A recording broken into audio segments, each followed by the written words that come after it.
শ্রেণীকক্ষে শিক্ষকের প্রথম কাজ হলো পাঠ্য বিষয়ের প্রতি শিক্ষার্থীদের মনোযোগ আকর্ষণ করা। মনোযোগের সাহায্যে শিক্ষার্থী তার ধারণাগুলিকে মনের মধ্যে সংরক্ষণ করে। তো বিদ্যালয়ে পাঠদানের সময় মনোযোগের বস্তুগত ও ব্যক্তিগত নির্ধারকগুলি বিচার করে পাঠ্যবস্তুর প্রতি শিক্ষার্থীর মনোযোগকে কেন্দ্রীভূত করার গুরু দায়িত্ব শিক্ষককেই বহন করতে হয়।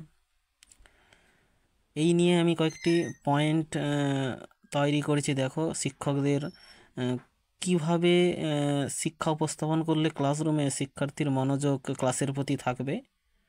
প্রথমত, বিষয়বস্তুর মধ্যে যে বিষয়বস্তুটা আপনি পড়াচ্ছেন তার মধ্যে তীব্রতা মানে ইন্টেন্সিটি থাকতে হবে, বিস্তৃতি এক্সটেনশন থাকতে হবে ও স্পষ্টতা থাকতে হবে, মানে ক্লিয়ারিটি থাকতে হবে। মানে বিষয়বস্তু আপনি যেটা পড়াচ্ছেন সেটা সম্পূর্ণভাবে এই তিনটে বিষয়ের উপরে ডিপেন্ড করবে।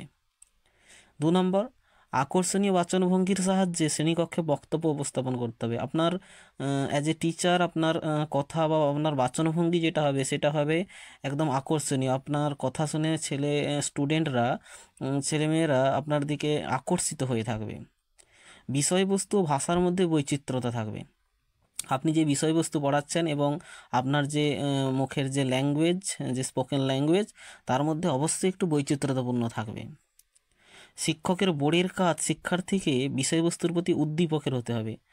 একজন শিক্ষক বোর্ডে যে কাজটি করবে সেই বোর্ডের কাজটা যেন শিক্ষার্থীর উদ্দীপক হিসেবে, মানে তার যেন আগ্রহ জাগায়, সে বোর্ডের কাজটা দেখে যেন একটু আনন্দিত হয়ে ওঠে। বোর্ডের কাজ দেখার পরে তার যেন ওই বিষয়ে শিখতে বা জানতে ইচ্ছে করে। তো বোর্ডের কাজটা আকর্ষণীয় করে তুলতে হবে।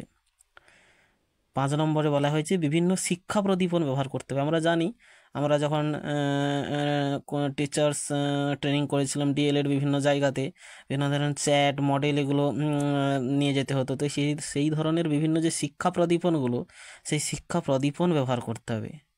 শারীরিক ও মানসিক অবস্থা অনুযায়ী 6 নম্বরে বলা হয়েছে শারীরিক ও মানসিক অবস্থা অনুযায়ী, কারণ বিভিন্ন স্টুডেন্টের শারীরিক ও মানসিক অবস্থা বিভিন্ন, কারণ সবার মানসিক অবস্থা সমান হয় না।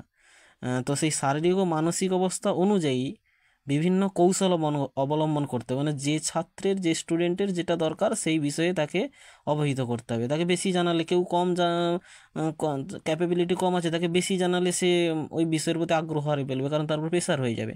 তো এই শারীরিক ও মানসিক অবস্থা অনুযায়ী বিভিন্ন কৌশল অবলম্বন করতে হবে, যেটি ছাত্রদের মনোযোগ আকর্ষণে সাহায্য করবে আপনি যেটা পড়াচ্ছেন ক্লাসরুমে তার প্রতি। Thank you.